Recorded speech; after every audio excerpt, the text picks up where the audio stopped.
This tech tip is on how to plot results along a path or on a surface in ANSYS Workbench Mechanical. Sunil, the screen is yours. Thank you, Dan.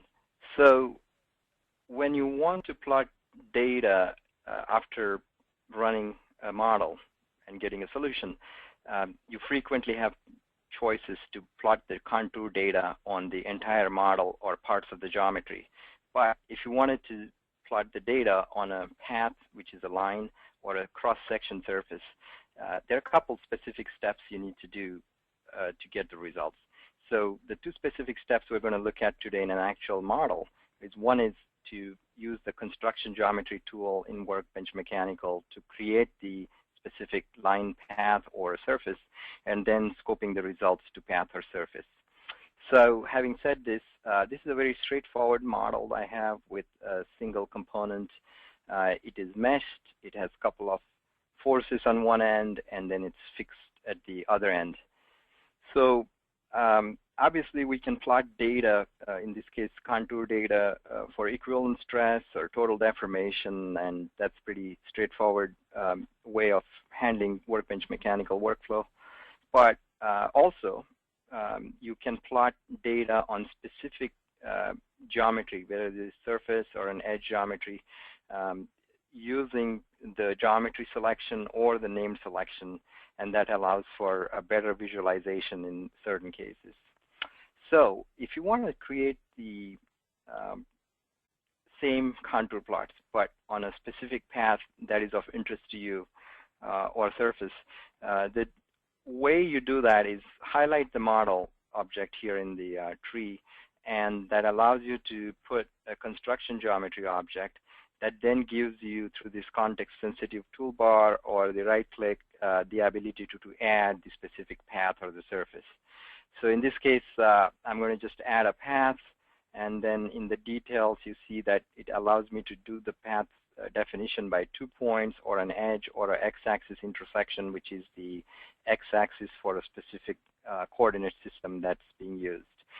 So let's just add the 2-point method here, and you see that I can, if I want to choose a specific vertex as a particular point, that's a possibility, and that's simply clicking it, and then it starts showing you how it's going to create the path.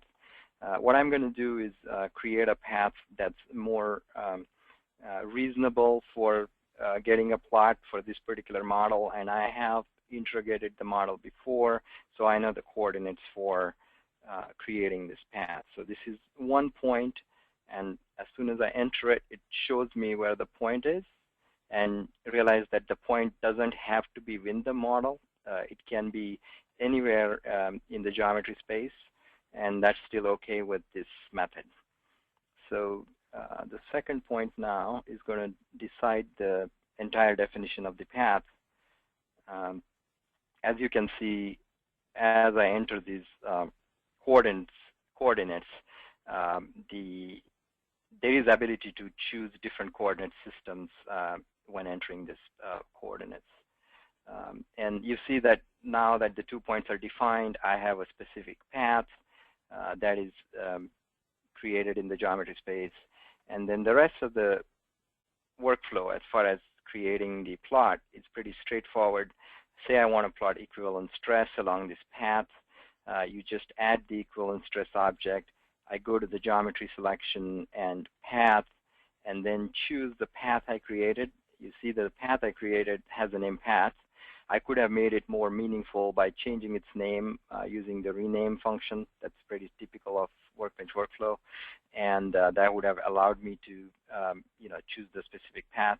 Nevertheless, this is the path, and then I can evaluate the results on it. And you see that the result is shown on that particular line as a contour, but in a situation like this, you probably are interested in the chart below. You can also look at the tabular data. If you're more of an Excel user, you can export highlighting this tabular data to Excel, and so on and so forth. So that's one way of plotting data on a path. The second thing you can do with this construction geometry is create a surface. and that allows you to create cross-section surface of your interest and look at the data on that surface.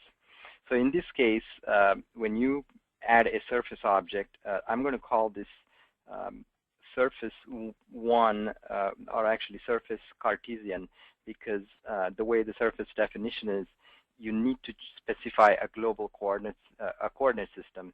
And in this case, I have several coordinate systems. I'm going to choose this Cartesian coordinate system called Cart1. That is going to give me the correct cross-section. So I'm going to do the Cart1. And you see that as soon as I choose a coordinate system, it will automatically pick the XY plane. And there is no other way of choosing this. It will always be the XY plane. And that is the cross-section that I can then plot the data on. Similarly, I could create a surface on a cylindrical coordinate system. In this case, I'm going to choose a coordinate system that I had already created called this CYL1, CYL1.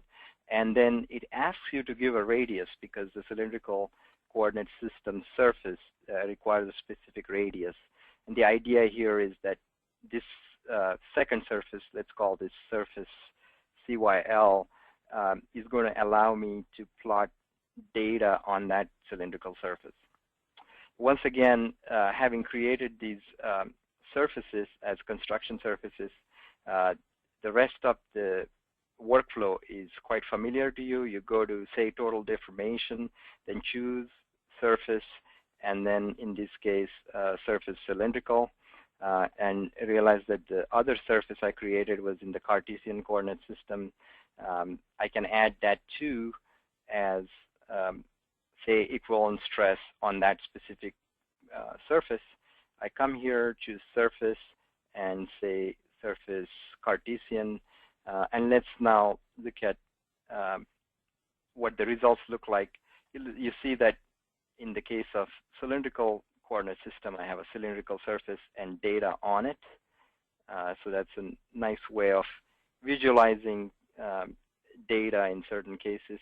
Or I can look at an equivalent stress on that cross-section that I plotted earlier, which was a Cartesian coordinate system. So in any case, these are the steps you do to create plots on an arbitrary cross-section or a linear path. All right. Thank you for watching this Mallett Tech Tip.